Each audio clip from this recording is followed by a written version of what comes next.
Okay, this is a quick DIY tutorial on how to take the carpet out once you get all the seats out of the IS300. There is 2 plastic clips here. You just use one of those Y-shaped pry tools and pull them out. One here, and there's also another one right by the gas pedal. Let me show you guys. Right here. Same thing, use one of these tools and just pry it out. And then another thing I noticed was there was 4 screws on the little footrest cover in the automatic car. I took those 4 screws out, but then I kind of just pulled on the whole thing, and I'm not sure if I need to take those screws out or not, or if my piece is just broken. But if you need to, take those 4 screws out so you can take, there's some nuts right here, but mine weren't used. I don't know what's supposed to go there. Figure it out. And then go around the sides of it and just pull it out and get it unstuck. Here, you have to pull it up in the middle.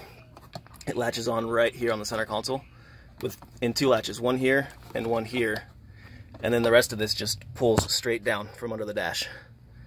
And then once you get both sides done independently, you should be able to pull the whole thing out.